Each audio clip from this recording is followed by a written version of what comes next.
players on. fake You know ass they tribe, stole nigga. our shit, nigga. Hey, This is No, Root, they different. did not where the Quit steal no playing players with on? us, tribe. They ain't nigga. steal no You tribe, nigga. playing now, Root, nigga. They ain't steal no Root, tribe. They You stole Root, cities, playing, nigga. They nigga. stole Root. cities. Hold up, everybody calm down. Root gotta explain that widow's peak.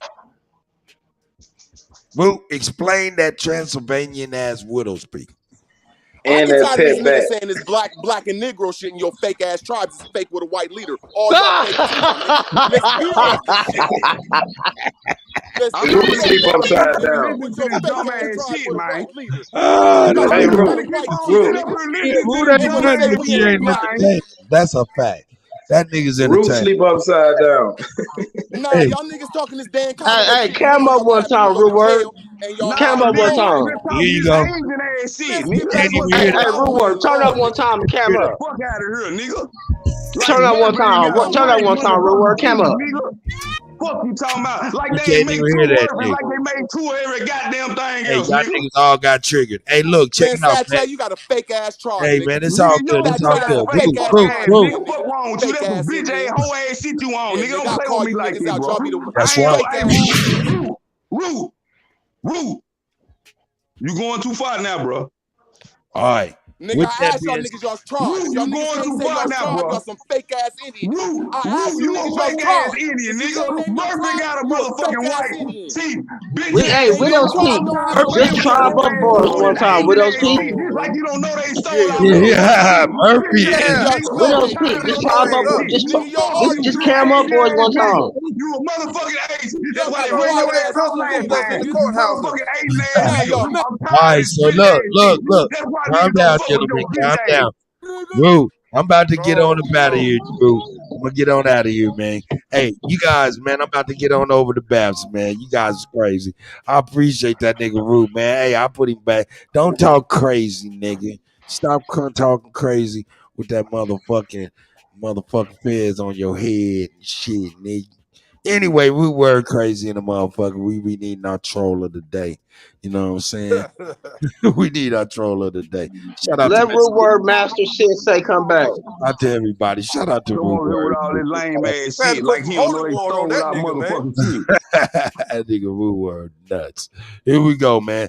Hey, man, I appreciate y'all, brothers, man. Hey, man. Hey, y'all say peace. I'm gonna redirect everybody to BAP right now. Say y'all, hey, say peace, man. We out of here. I'm gonna Peace. push I everybody. love you, Rue Word, monkey motherfucker. Shout out to That Rude. nigga a vampire. I ain't heard that one in a minute. That nigga got his widow similar to motherfucking Dracula. Master Splinter looking ass. Root word got a cape like a Dracula. That nigga straight negrito. That nigga talking crazy. Well, with that being said, man, I appreciate y'all, man. I'm gonna do a little mix here, a little something, man, and get y'all right over the bat, man. Appreciate y'all, man. I appreciate y'all coming, Sachi, Chief Jones, you know what I'm saying, Superman, Alabama, Coosa, man. I appreciate y'all, man.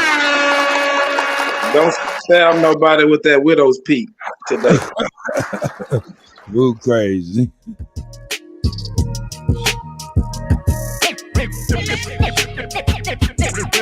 Big boys, direct hit. Whatever I see it. Crying ain't no future. Think I better school him. No, you wanna see me rip it up like bang with the big boys. No, you wanna see me rip it up like I know you wanna see me rip it up like Yo, man, shout out to everybody, man. Get y'all a nice little mix of something, you know what I'm saying? Yo, Rude, man. Rude, man.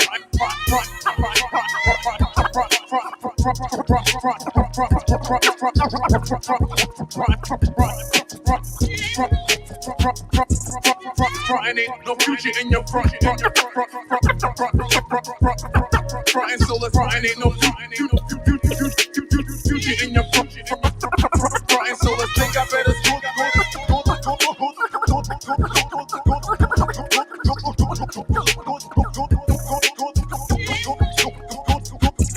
cause he frontin' ain't no future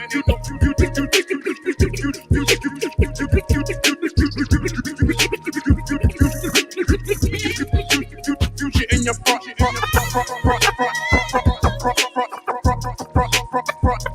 Frontin' so let's direct hit, don't miss.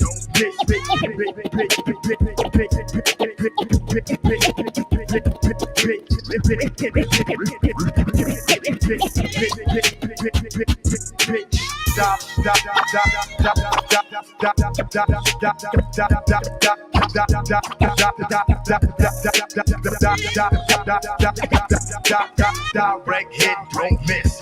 Bitch, know you wanna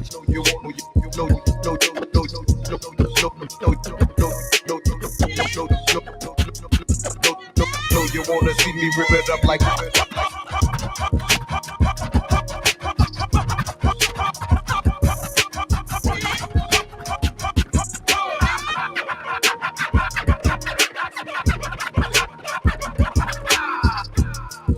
Yeah, man, we on it, man. We about to get right on over the bow. You know what I'm saying? Let's get it. You know what I'm saying?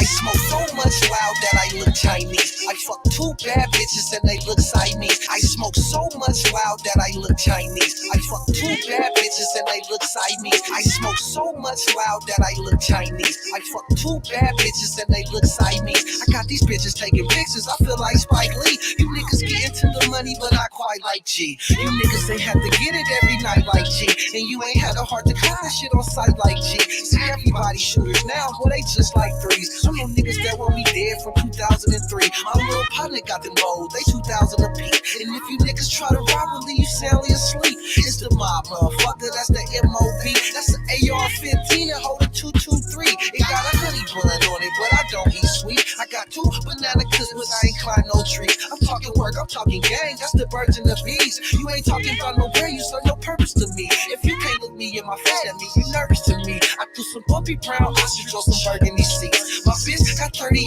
them bitches purple and pink. When I be working the stove, that bitch be working the sink. Chinese, that I look Chinese, that I look Chinese. I smoke so much loud that I look Chinese. Yeah, I look Chinese. Yeah, I look Chinese. I smoke so much loud that I look Chinese. Got drugs like a pharmacy at high B. Yellow diamonds shining hard and they look like speed. Bitch, I be doing my thing, please don't mind me. Most you niggas straight square looking like sliced cheese. Hard for you to get money, bitch, I make you with ease. It's so easy that I even make this shit in my sleeve. Smuggling is a hobby, I got bricks in the Jeep. Say money talk, boy, please don't speak. And now my shooters shoot for nothing, man, them boys don't think. And I stay on the snow, something just like skis. And I stay on the field, just like Drew Brees. Bitch, I got a lot of paper, but it's not loose leaf. So them bitches, they can't ride, I only got 2 seats. What you make in a year takes me 2 weeks. I'ma go in the game, so I like 2 streets. So much Loud. Chinese. Hey, yep. I smoke so much loud that I look Chinese. I look like Bruce Lee. I look like Jet Li. You gotta think about that shit before you disrespect me. That nigga pistol quick to shoot. He got that PTSD. You got it so much loud that I look Chinese. What? I smoke so much loud that I look Chinese. I look like Bruce Lee. I look like Jet Li. That's right. What? That's right. That's right. Yeah. Partner got them bold, they 2000 a piece. Right. So much loud that I look Chinese. I look like Bruce Lee. I look like Jet Li. You so much loud that I look Chinese. I look like Bruce Lee. I look like Jet Li. You got to think about that shit before you disrespect me. That nigga pistol quick to shoot. He got that PTSD. You see that so much loud that I look Chinese. So much loud that I look Chinese. I look like Bruce Lee. I look like Jet Li. You got it so much loud that I look Chinese. I look like Bruce Lee. I look like Jet Li. You got it.